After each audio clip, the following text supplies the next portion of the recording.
क्योंकि सभी हमें बताया जाता है कि तुम्हारे को जो सारी चीज़ें यहाँ से मिलेगी कि भाई मंदिरों में आओ, जल चढ़ाओ। तो ये बताइए कि ये संसद में क्या करने जा रहे हैं? अगर इतनी ही सक्षम, इतनी शक्ति इनके मठों में है, तो फिर ये संसद में क्या करने जा रहे हैं? तो महिलाओं को शायद जल्दी समझ में आ जाएगा कि हो रहा है और परिवर्तन दिख रहा है। परिवर्तन कैसे दिख रहा है, इसका जीता जागता सबूत हम आप लोगों के सामने बैठे हुए हैं। ये सब शिक्षा की वजह से है, ये सब उस संविधान की वजह से है जो बाबा साहेब ने हमें दिया है। और जरूरी है वहां से आपको सब कुछ मिलेगा, या संविधान पढ़ने के बाद, एजुकेशन लेने के बाद आप अच्छी पोस्ट पे जाओगे, वो ज्यादा जरूरी है। तो इसलिए सभी महिलाओं के लिए एजुकेशन बहुत जरूरी है। उनका नहीं जान पाना, उनको बिल्कुल ये एक मेन समस्या है। जब वो कानून को ही नहीं जान पाएंगी, जब वो अपने अधिकारों को ही नहीं जान पाएंगी, जब वो ये जान ही नहीं पाएंगी कि उनको किस तरीके से सवाल करना है, किससे सवाल करना है, कैसे अपनी समस्याओं का हल लेना है, तो ये एक हमेशा जिंदगी भर में समस्या।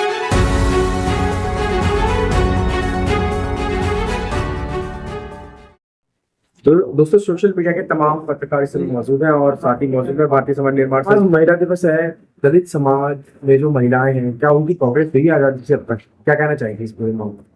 देखिए सर, जैसे कि आज अंतर्राष्ट्रीय महिला दिवस है, तो जैसे दलित समाज में क्या होता है कि जानकारी के अभाव है बहुत ज़्यादा, क्योंकि अंधविश्वास और पाखंडवाद में हमारी महिला इतनी ग्रस्त है कि वो चाहकर भी उन तक ये जानकारी नहीं पहुंच पा रही कि अंतर्राष्ट्रीय महिला दिवस भी कोई कार्यक्रम है। तो जैसे कि आप जानते हो कि अमेरिका न्यूयॉर्क में ये लड़ाई महिलाओं, क्योंकि पढ़ी लिखी महिलाएं थी, और पढ़ी लिखी महिलाओं ने जो ना संघर्ष किया, उनको पता है कि शिक्षा एक ऐसी चीज़ है कि आप हर चीज़ में हर चीज़ों को जानकारी के अभाव पे आप लड़ सकते हो, क्योंकि शिक्षा के बल पर आप बहुत कुछ कर सकते हो। शिक्षा के बल पर आपको पता है कि जैसे 15-16 घंटे जॉब के हैं तो आपको 8 घंटे करने चाहिए, क्योंकि महिलाओं को पढ़ा लिखा होने के बावजूद भी अपना घर भी देखना होता है, बच्चे भी देखने होते हैं। तो कहीं ना कहीं 8 घंटे अगर ड्यूटी के निकालते हैं, तो वही बाहर की महिलाएं, उन्हें शिक्षा के दम पर अंतर्राष्ट्रीय महिला जो घोषित हुआ है, वो ये लगा लो कि हमारे भारत में अभी तक बहुत सारी जगह ऐसी हैं जो अंतर्राष्ट्रीय महिला दिवस क्या होता है उसके बारे में जानकारी नहीं है। और बात है भारत के अंदर, तो भारत के अंदर कुछ वर्ग ऐसा है कि जो अंतर्राष्ट्रीय महिला दिवस के बारे में जानता है, जैसे और कुछ दलित वर्ग या कुछ ऐसी जगह है जहाँ महिलाएं पढ़ी लिखी नहीं हैं, जो कि अंधविश्वास में लीन है। उनकी भी मैं गलती नहीं मानूंगी क्योंकि उन तक ये जानकारी नहीं पहुंच पा रही है कि हमारे महापुरुषों ने हमारे लिए क्या हक अधिकार दिए हैं। जैसे कि एक हमने भी, क्योंकि हम भी अगर इतनी जानकारी नहीं जुटाते तो शायद हम भी यहाँ अध्यक्ष बन के नहीं बैठते, और इस मंच से आज हम जो बता रहे हैं वो नहीं बता पाते। क्योंकि इंसान को सबसे पहले अपना इतिहास जानना चाहिए, क्योंकि जो इतिहास जानेगा ना, इतिहास पढ़ोगे तो जानोगे। जब कहते हैं ना कि महिलाओं को भारत के अंदर अंधविश्वास और पाखंडवाद में इतना डराया गया है कि वो डर उनको इतना हो गया कि वो उस डर से बाहर नहीं निकल पा रही हैं। और जैसे कि बोला कि जैसे जानते हैं कि हमारे महापुरुषों ने जो लड़ाई लड़ी शिक्षा की, तो वो एक समय था स्टैंड एक्ट कि कपड़े पहनने का अधिकार नहीं था, अच्छा खाना खाने का अधिकार नहीं था। तो बहुत सारी महापुरुषों ने ऐसी बुकें लिखी हैं जो उन महिलाओं तक पहुंचनी चाहिए, लेकिन शासक वर्ग इतना चालाक है कि उन तक वो जानकारी पहुंचने नहीं दे रहा। क्यों? क्योंकि अगर वो जानकारी उनको मिल गई तो उनके जो भंडार भर रहे हैं, जो पाखंडवाद से जो उनकी दुकानें चल रही हैं, वो फिर कैसे चलेंगी? क्योंकि महिलाओं को जानकारी अगर मिल गई तो फिर वो पाखंडवाद में क्यों जाएंगी? वो अपने इतिहास को जानेंगे, अपने बच्चों को शिक्षित करेंगी, खुद उस चीज़ से बाहर आएंगी कि ये सब एक मिथ्या है, कुछ नहीं है। आप देखते हो कि हर जगह कहते हैं ना कि साइंस एक ऐसी चीज़ है कि साइंस से आप कुछ भी कर सकते हो।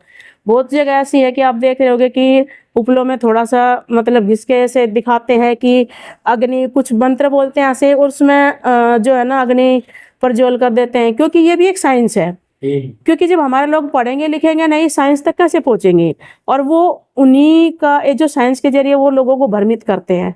तो आज जो मैं धन्य करती हूँ, सलाम करती हूँ उन टीचरों को जो उस पाखंडवाद से स्कूलों में उस पर्दाफाश कर रहे हैं उन केमिकल के जरिए, कि ये जैसे दूध रखते हैं कि बर्फ के ऊपर दूध रखा और वो उबल रहा है, और जो लोग उसमें लिप्त हैं, जो कि इस चीज़ से वाकिफ नहीं है, तो वो तो यही सोचेंगे कि बर्फ़ के अंदर रखा तो दूध उबल रहा है। उनको ये पता नहीं है कि इनके इसके अंदर केमिकल डालने के बाद वो केमिकल दूध को उबालता है, वो गर्म नहीं होता। पर जो सामने जो महिलाएं जानती हैं ना, उनको तो यही लगेगा कि ये जो है ना दूध मतलब एक चमत्कार है, जबकि चमत्कार नहीं है, ये खाली साइंस के अकॉर्डिंग है। और कितने सारे लोगों ने उस चीज़ को सोशल मीडिया। मैडम एक सवाल है मैडम। हाँ जी। महिलाएं जो है अपने बड़े पुरुष जो अपने घर में होते हैं उनकी बात नहीं मानते, जो अनजान बाबा आता है उसको हाथ दिखाती हैं, उनको कैसे सचेत करेंगी आप? उनको ऐसे सचेत करेंगे कि जो आपका हाथ देखते हैं, पहले आप उनकी स्थिति जानो। अगर उनके मतलब हाथ देखने की रेखा में अगर इतना बल हो, तो सबसे पहले वो अपनी हस्तरेखा देखने के बाद अपना भविष्य संवारते, ना कि हम लोगों का। जो अब जैसे हम किसी को हाथ दिखाते हैं, तो हमारी रेखा, हाँ हमारे हाथ की रेखा, उसको हम कंट्रोल कर सकते हैं। शिक्षा के बल पर हम अपना भविष्य बदल सकते हैं। ऐसी हाथ में कोई रेखा नहीं है कि जो कोई भी आके हमारा भविष्य बता जाएगा और वो हमारे साथ होगा, नहीं कर सकते ऐसे। जो बड़े पुरुष हैं उनकी बात पर नहीं भरोसा करती है, ऐसा क्यों? क्योंकि ऐसा होता है ना कि जब हमारे दिमाग में एक पाखंडवाद आ जाता है ना, तो हम किसी की बात सुनने को राजी नहीं है। जब तक कहते हैं ना सांच को आँच नहीं, जब तक उन्हें वो एक चीज़ दर्शाई जाएगी ना, जब समझाया जाएगा तो उनको तब समझ में आएगी। उनको समझाने का तरीका कि उनसे सीधा सवाल कराया जाए कि आप एक बात बताओ, कोई भी पंडित एक तोता लेकर गली में घूम रहा है, तन पे लुंगी है, कपड़े ढंग से नहीं है, जब वो अपना भविष्य नहीं संवार सकता तो तुम लोगों का भविष्य कैसे संवारेगा? मैडम घरों में नमक मिर्च जो टांग देते हैं, घर में बढ़िया से टाइल का मकान बनाएंगे, उसमें नमक और मिर्च टांगेंगे, जूता टांग देंगे, नजर न लगे, उसको कैसे आप दूर करेंगे? आप ये बताइए कि हमारे छोटे छोटे मकान हैं और जरा से हम 2 पैसे लगा तो मिर्ची और नींबू खाने के काम आते हैं, ना कि नज़र उतारने के। उसको उतारो और उसका शरबत बना के पी जाओ, क्योंकि ये भी एक और काल्पनिक है। क्योंकि कहीं ना कहीं देखिए, नींबू मिर्ची सब बेचने वाले वही हैं, बनिए हैं, और बनिए अपने हिसाब से इतनी कुरीतियाँ पैदा करेंगे कि आपके समझ में भी नहीं आएगा। उनकी दुकान चलती रहेगी और हम सब जो है ना बेवकूफ़ बने रहेंगे। क्योंकि आप ये बताइए कि सबसे ज़्यादा किसान मिर्ची उगाता है। अगर इसके अंदर इतनी शक्ति हो, तो जो किसान मिर्ची उगाता है, दिन रात मेहनत करके इतना बीज उसको बोता है और उसको कितनी मेहनत से उगाता है, तो सबसे पहले तो उसके दुख दूर होने चाहिए ना कि 1-2-4 मिर्ची लगाने से कैसे। वहाँ जो लोग ओढ़ी लेते हैं, इतने फरारी लेते हैं, वो तो कभी जूता नहीं टांगते। मैडम जैसे अभी बात चली थी, महिलाएं घूंघट काटती हैं, अब पुरुष को भी आंदोलन चला, पुरुष भी घूंघट काटेंगे, इसमें कैसे देख रही हैं आप? देखिए, कहने को तो कुछ भी कह सकते हैं, लेकिन ये घूंघट प्रथा हमें नहीं पता किस कारण थी। क्योंकि ये भी हो सकता है, देखिए, कि जब हमारी माता और बहनों के साथ जब चलते छेड़खानी करते हैं, तो हो सकता है कि पहले ठाकुर ब्राह्मणों की महिलाएं मुंह ढक कर चलती थी, तो यही कारण था कि जब हमारी बहन बेटियां मुंह ढक कर चलेंगी तो शायद कोई छेड़खानी ना करे। एक ये कारण हो सकता है, जहाँ तक हमारी समझ है। नहीं तो मुंह ढकने की ऐसी कोई प्रथा नहीं। आप देखो कि कितने भी आप, वैसे तो ये काल्पनिक है, चाहे रामायण महाभारत, तो इसमें आपको किसी ने मुंह ढके हुए देखा है? अंग एक ऐसे पहनते हैं, उसमें कोई मुंह नहीं ढकता। आप वर्तमान भारत में महिलाओं की स्थिति को कैसे देखते हैं? जो वर्तमान सिनेरियो चल रहा है, कैसे देख रही हैं महिलाओं को आप इस देश में, और क्या बदलाव होना चाहिए?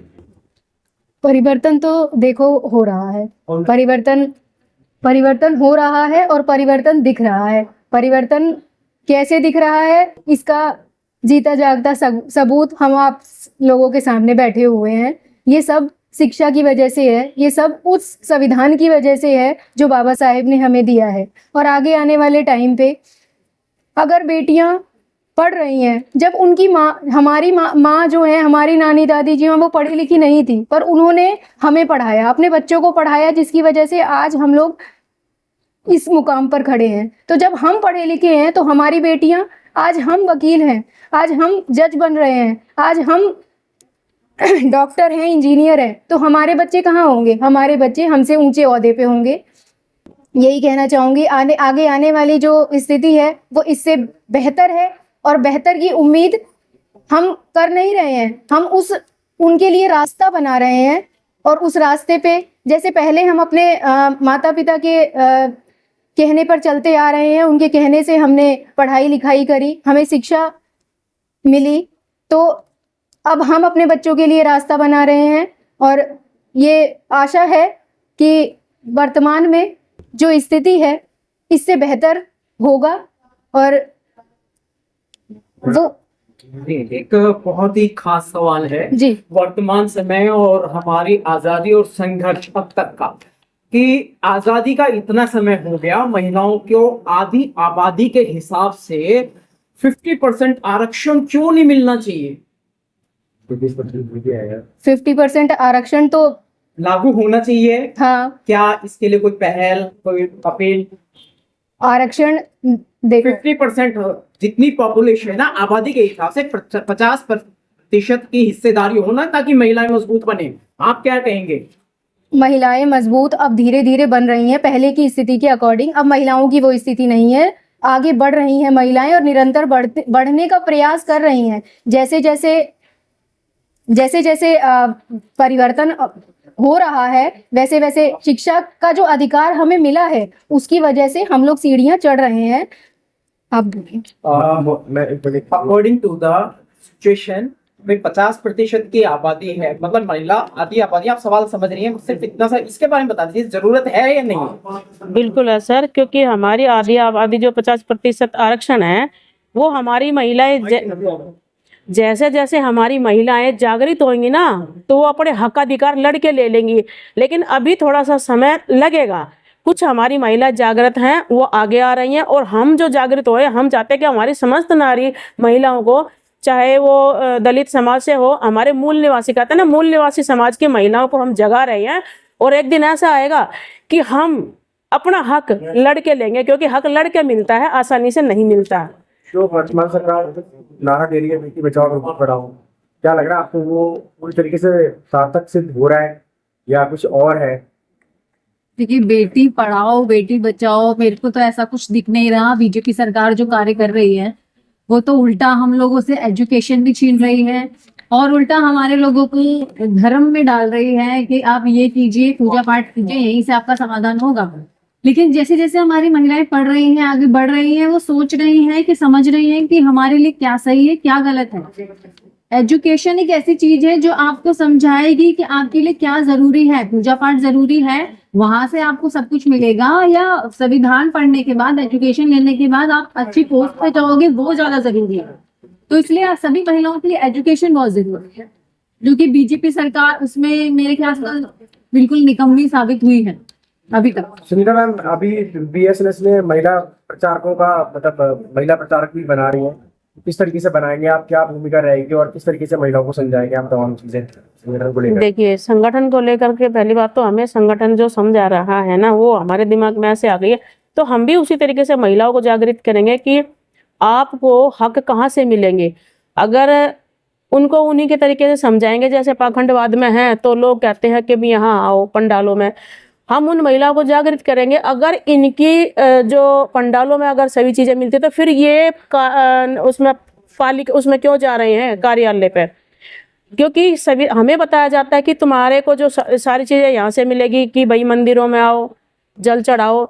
तो ये बताइए कि ये संसद में क्या करने जा रहे हैं? अगर इतनी ही सक्षम, इतनी शक्ति इनके मठों में है, तो फिर ये संसद में क्या करने जा रही है? तो महिलाओं को शायद जल्दी समझ में आ जाएगा कि शक्ति सिर्फ हमारे जो महिलाओं को रक्षा, सुरक्षा और जो हक मिलेंगे ना, वो उसके क्या बोलते हैं, संविधान के जो हमें हक अधिकार जो बाबा साहब ने मिले हैं, वो हमें मिलेंगे उससे। अरे दिमाग से नहीं, संसद से, सॉरी।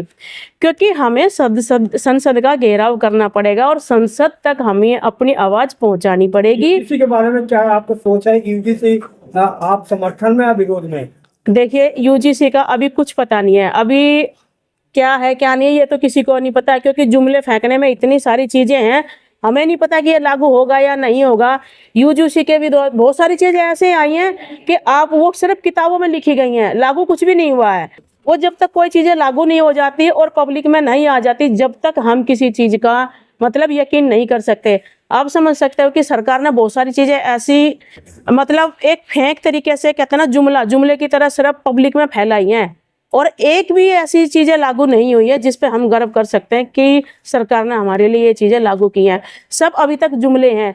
ये यूजीसी भी एक लड़ाने का तरीका है और कुछ नहीं है, क्योंकि ये सिर्फ कागजों में ही है। बाकी क्योंकि आप देखो ना कि सवर्ण और गरीब हो, क्योंकि ये आपस में लड़ाने का तरीका है। अब आप देखो, पत्रकार हो, मेरे से ज्यादा आप लोग जानते हो, आप हर जगह जाते हो और हर चीजें नोट करते हो, तो आप लोग ये बताइए कि जितनी भी चीजें सरकार ने लागू की है, क्या एक भी लागू हुई है? कुछ भी लागू नहीं हुआ है। सिर्फ ये उनके डॉक्यूमेंट्स में लागू हुआ है और कोई भी चीज सरकार ने अभी तक नहीं दी है, सिर्फ जुमला है। बहुजन महिलाओं को उस तरीके से लॉ का मतलब इन्फॉर्मेशन नहीं मिलती, उनको लॉ की कानून की जानकारी नहीं मिलती, तो आपके हिसाब से क्या होना चाहिए जिससे कि कानून की जानकारी की उनको क्या भी एडवोकेट है? मेरे तरीके से, मेरे आधार से, अगर सबसे पहले जो इम्प्लीमेंटेशन होगा वो सबसे पहले ग्रास रूट लेवल पे होगा। ग्रास रूट लेवल पे कैसे होगा? सबसे पहले जो भी गांव की महिलाएं हो, जो भी झुग्गी झोपड़ी की महिलाएं हो, उनको हम जाके बताएं, उनको हम जाके शिक्षित करें, उनको हम जाके इंफॉर्मेशन दें कि भाई तुम्हारे पास ये अधिकार है, तुमको ये जानने की सवाल करने की अधिकार है। और जो भी उनके मौलिक अधिकार है, जो भी उनको मौलिक अधिकार दिए गए हैं 6 के 6, उसके बारे में हम उनको बताएं और उनके फंडामेंटल राइट्स के बारे में बताएं, डीपीएसपी के बारे में बताएं और सारे अधिकारों के बारे में बताएं और सारे सवालों के बारे में बताएं कि वो किन किन तरीकों से पूछने और जानने की अधिकारी हैं। ये बड़ी वजह है जो महिलाओं का शोषण लगातार हो रहा है, कानून का नहीं जान पाना। उनको बिल्कुल, ये एक मेन समस्या है। जब वो कानून को ही नहीं जान पाएंगी, जब वो अपने अधिकारों को ही नहीं जान पाएंगी, जब वो ये जान ही नहीं पाएंगी कि उनको किस तरीके से सवाल करना है, किससे सवाल करना है, कैसे अपनी समस्याओं का हल लेना है, तो ये एक हमेशा जिंदगी भर में समस्या रहेगी।